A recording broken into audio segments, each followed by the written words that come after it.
କି ପାଠ ପଢୁଥିଲେ ବାତାୟନ ମାନେ ଝରକା ନ କହି ତୁ କହୁଛୁ କଳା ଷଣ୍ଢ। ବାତ୍ୟାୟନ ମାନେ ଝରକା ନ କହି କହୁଛୁ କଳା ଷଣ୍ଢ। ତାପରେ କଣ ହେଲା? ତାପରେ କଣ ହେଲା? ତାପରେ କଣ ହେଲା?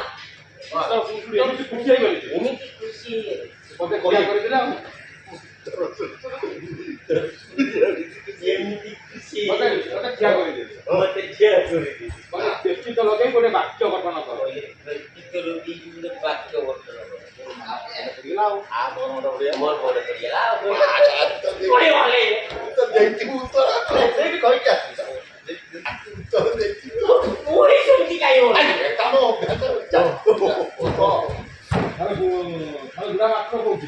ଥରେ ବୁଢା ମାଷ୍ଟର କହୁଥିଲେ ବ୍ୟକ୍ତିତ୍ବ ମାନେ ଛଡ଼ା। ଥରେ ବୁଢା ମାଷ୍ଟର କହୁଥିଲେ ଥରେ ବୁଢା ମାଷ୍ଟର କହୁଥିଲେ ବ୍ୟକ୍ତିତ୍ବ ମାନେ ଛଡା।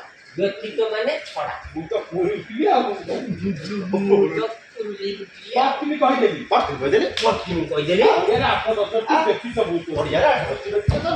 ଓଡ଼ିଆରେ 8-10ଟି ବ୍ୟତୀତ ଚଳୁଥିଲେ। ବୁଢା ମାଷ୍ଟରକୁ ମୁଠେଇ ଧରିଛୁ ଆଉ ବୁଢା ମାଷ୍ଟରକୁ ମୁଠେଇକି ଧରିଛୁ। ସେ କହିଥିଲେ ବ୍ୟତୀତ ମାନେ ଛଡ଼ା।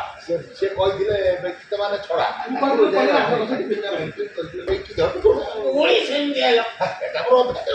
ସେ କହିଲେ ବ୍ୟତୀତ ମାନେ ଛଡ଼ା। ସିଏ କହିଲେ ବ୍ୟକ୍ତିତ୍ବ ମାନେ ଛଡା। ତୁ କହିଦେଲୁ ପଡ଼ିଆ 8-10ଟି ବ୍ୟତୀତ ତୁ କହିଦେଲୁ ସିଏ କହିଦେଲେ ବ୍ୟକ୍ତିତ୍ବ ମାନେ ଛଡା। ତୁ ସେଠୁ କହିଦେଲୁ ପଡିଆରେ ଦଶଟା ବ୍ୟକ୍ତିତ୍ବ ସିଏ କହିଦେଲେ ବ୍ୟତୀତ ମାନେ ଛଡ଼ା। ସିଏ କହିଦେଲେ ବ୍ୟକ୍ତିତ୍ବ ମାନେ ଛଡା। ତୁ କହିଦେଲୁ ପଡ଼ିଆରେ 8-10ଟି କହିଦେଲୁ ପଡିଆରେ 8-10ଟି ବ୍ୟକ୍ତିତ୍ବ ଚଳୁଛନ୍ତି। ପ୍ରଶ୍ନ ଆରମ୍ଭ କଲେ ପ୍ରଶ୍ନ ପଚାରିଥିବେ ଆଉ ପଚାରିଥିବେ ସବୁ তুমি ଜାଣିଲ। ତମେ କେମିତି ଜାଣିଲ? ତୁ ତୋର ଭଲ ଦଉଛୁ ଭଲ ଦଉଛୁ ତତେ ପଚାରିଥିବେ ଆଉ କଣ କଟିଗଲା ତତେ ପଚାରିଥିବେ। ତମେ କେମିତି ଜାଣିଲ? ତୁ ତୋର ଭଲ ଦଉଛୁ। ହଁ ତୁ ତୋର ଭଲ ସିଏ ଆଉ କାହାକୁ ପଚାରିବେ ସିଏ ଆଉ କାହାକୁ ପଚାରିବେ। ଦ୍ୱିତୀୟ ପ୍ରଶ୍ନ କିନ୍ତୁ ଇଂରାଜୀ। ତୋର ଓଡ଼ିଆର ଭଲ ଦକ୍ଷତା ଅଛି ତ ପଚାରିବେ। ପୁଣି କଲେ ହେଟା ଅଭ୍ୟାସ ଭାଇ। ଓଡ଼ିଆ ତୋର ଭଲ ଦକ୍ଷତା ଜାଣିସାରିଲା ପରେ ଇଂରାଜୀରେ ପଚାରିଥିଲେ ଆଉ। ତୋର ଓଡ଼ିଆର ଭଲ ଦକ୍ଷତା ଜାଣିସାରିଲା ପରେ ମତେ ସେଇ ଇଂଲିଶରେ ପଚାରିଥିବେ। ତୋର ଓଡ଼ିଆର ଭଲ ଦକ୍ଷତା ଜାଣିସାରିଲା ପରେ ତୋର ଓଡ଼ିଆର ଭଲ ଦକ୍ଷତା ଜାଣିସାରିଲା ପରେ ସେ ତତେ ଆହୁରି ଇଂଲିଶରେ ପଚାରିଥିବେ। କଣ ପଚାରିଲେ? କଣ ପଚାରିଲେ? ପଚାରିଲେ ହେଡ୍ ମାନେ କଣ? ପଚାରିଲେ ହେଡ୍ ମାନେ କଣ? ବୁଢ଼ା ମାଷ୍ଟରକୁ ଅନେଇଲା ବେଳକୁ ମୁଁ ବୁଢ଼ା ମାଷ୍ଟରକୁ ଅନେଇଲା ବେଳକୁ ସେ ମୁଣ୍ଡରେ ହାତ ମାରୁଛି। ସେ ମୁଣ୍ଡରେ ହାତ ମାରୁଛି। ମୁଁ ଧରିଦେଲି ଆଉ ଧରିଦେଲି ଆଉ ମୁଁ ଧରିଦେଲି କହିଲି ହେଡ୍ ମାନେ ବାଳ। ମୁଁ କହିଲି ହେଡ୍ ମାନେ ବାଳ। ସେ ବାଳ ସେଇ ଧରିଦେଲି ମୁଁ ଧରିଲି ଆମକୁ କହିଲି ଆମକୁ କହିଲି ହେଡ୍ ମାନେ ବାଳ। ହେଡ୍ ମାନେ ବାଳ। ସେ ବାରମ୍ବାର ସେଇ ପ୍ରଶ୍ନ ପଚାରିଲେ। ସେ ବାରମ୍ବାର ସେଇ ପ୍ରଶ୍ନ ପଚାରିଲେ। ସିଏ ବାରମ୍ବାର ସେଇ ପ୍ରଶ୍ନ ପଚାରିଲେ। ମୁଁ ବାଳ ବାଳ କହିଚାଲି। ଏତେ ବାଳ ଏତେ ବଳ ତୋର ଏତେ ବାଳ ହେଟା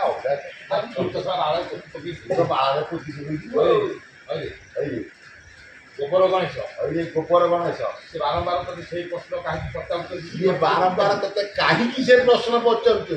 ତୁ କଣ କିଛି ବୁଝିପାରିଲୁ? କଣ କିଛି ବୁଝିପାରିଲୁ? ମୁଁ ଏଇଆ ବୁଝିଗଲି। ଆଗେ ଆଗେ ମୁଁ ଏଇଆ ବୁଝିଗଲି। ମୁଁ ଏଇଆ ବୁଝିଲି। ବାରମ୍ବାର କହିଲା ବେଳକୁ ମୋତେ ଭୁଲ ହଉଛି। ବାଳ ବାଳ କହିଲା ବେଳକୁ ବୋଧେ ସେଇଥିପାଇଁ ବୁଢ଼ା ମାଷ୍ଟରଙ୍କ ବାଳ କରୁଛି। ସେଇଥିପାଇଁ ମୁଁ କଣ କଲି? ମୁଁ କଣ କଲି? କଣ ବୁଢ଼ା ମାଷ୍ଟରଙ୍କ ବାଳ। ବୁଢ଼ା ମାଷ୍ଟରଙ୍କ ବାଳ କହିଦେଲି। ଅଫିସର ଭାବିଲେ ଇଏ ବୁଢ଼ା ବାଳ ପାଖରେ ପହଞ୍ଚିଗଲାଣି। ଅଫିସର ଭାବିଲେ ଇଏ ବୁଢ଼ା ବାଳ ପାଖରେ ପହଞ୍ଚିଗଲାଣି। ମୋ ବାଳ ପାଖରେ ପହଞ୍ଚିବାକୁ ଆଉ କେତେ ବାକି? ମୋ ବାଳ ପାଖରେ ପହଞ୍ଚିବାକୁ ଆଉ କେତେ ବାକି? ସେଇଠି ଏକା ମୁହାଁ ଯାଇଛନ୍ତି ଆଉ। ସେଇ ତ ଏକା ମୁହାଁ ହେଇକି ଯାଇଛନ୍ତି ଆଉ। ସେ ଯାଇଛନ୍ତି ସିଏ ଯାଇଛନ୍ତି। ମୁଁ ବି ଆସିଛି। ମୁଁ ବି ଆସିଛି। ଆଉ ସେଇ ଦିନଠୁ ସ୍କୁଲ ଯାଇଛି। ସେଇ ଦିନଠୁ ମୁଁ ଆଉ ସ୍କୁଲ ଯାଇନି। ଏତେ ମତେ ଡାକୁନା। ସକାଳୁ ବିଛଣାରେ ଉଠି ତ ୟା ସାଙ୍ଗରେ ଗେଜେ ଗେଜେ ହଉଛି ଆଉ ତମେ ମୁଁ ତ ସକାଳୁ ବିଛଣାରୁ ଉଠି ନାହିଁ ୟା ସାଙ୍ଗରେ ଗେଜେ ଗେଜେ ହଉଛି ଆଉ ଆସି ମତେ ସକାଳୁ ଉଠେଇକି ଉଠି ଆସିଲ କାହିଁକି? ଉଠି ଆସିଲ କାହିଁକି? ଆରେ ତମେ ଉଠି ଆସିଲ କାହିଁକି? ତମେ ଶୋଇଛ। ତମେ ଉଠି ଆସିଲ କାହିଁକି? ମୁଁ ଭାବିଲି ତମେ ଶୋଇଛ। ମୁଁ ଭାବିଲି ତମେ ଶୋଇଛ। ତମକୁ ନିଦ ବାଳରେ ତମକୁ ଉଣ୍ଡାଳୁ ଉଣ୍ଡାଳୁ ଖଟ ଉପରୁ ପଡ଼ିକି ଖଟ ଉପରୁ ଗଡ଼ିକିରି ପଡ଼ି। ବଢ଼ିଆ ବଢ଼ିଆ ଲାଗୁଛି।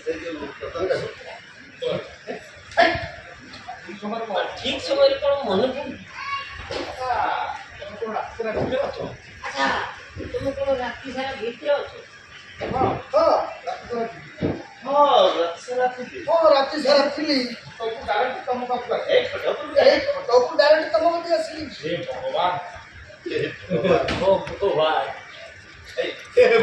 ପୁରା করে ଯିବେ ମଉସା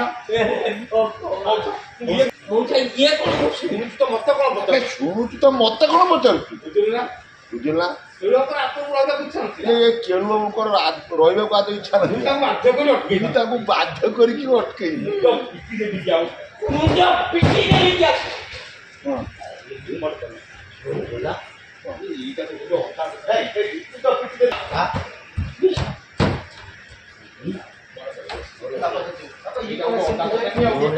এইটা ଗୋଟେ ଅଣ୍ଡା ଦୋକାନୀ ଭୁବନେଶ୍ୱର ଟଙ୍କପାଣି ରୋଡରେ ଅଣ୍ଡା ବ୍ୟବହାର କରୁଛି।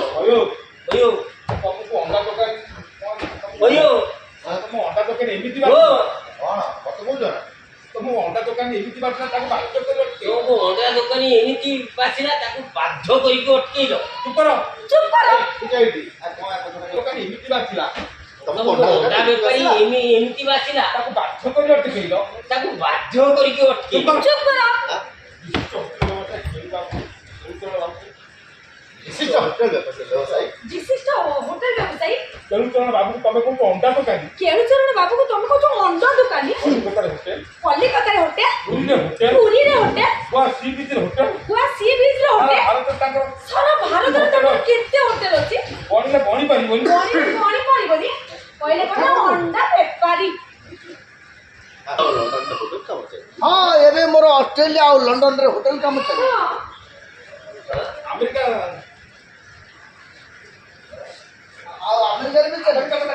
ଆମେରିକା କଥା ଛାଡ଼, ପଇସା ଲାଗେ ଆମେରିକା କଥା ଛାଡ଼। ଲଣ୍ଡନରେ ଯୋଉ ହୋଟେଲ କାମ ଚାଲିଛି ଲଣ୍ଡନରେ ଯୋଉ ହୋଟେଲ କାମ ଚାଲିଛି ତମେ ଟେରା ହେଇଛି। ଦେଖିଲେ ତମେ ଟେରା ହେଇଯିବ। ଲଣ୍ଡନର କୋଉ ଜାଗାରେ ହୋଟେଲ ଚାଲିଛି? ଆଚ୍ଛା ଲଣ୍ଡନର କୋଉ ଜାଗାରେ ସେ ହୋଟେଲ କାମ ଚାଲିଛି? ଟେରା ନାଇଁ ଆଚ୍ଛା ଆଚ୍ଛା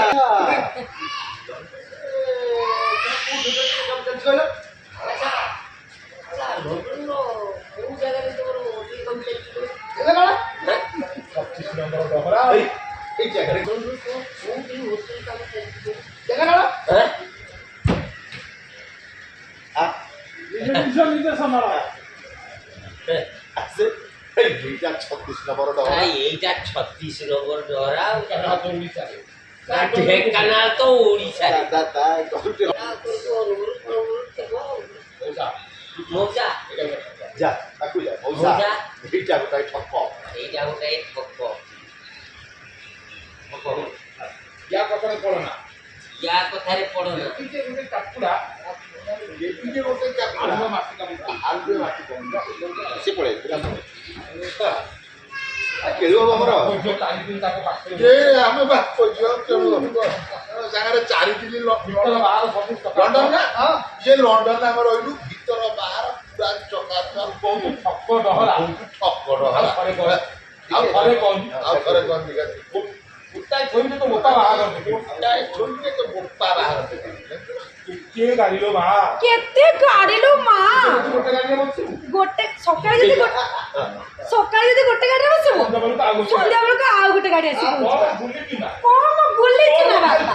କଣ ଖାଇଛୁ? ମୋ ବାପା ମା ଝାଡ଼ା ହେଇଗଲେ। ଖାଇକି ବା ମୋ ବାପାକୁ ଝାଡ଼ା ହେଇଗଲା। ମୋର କାହିଁ ତାର ମିଛ କହିବି।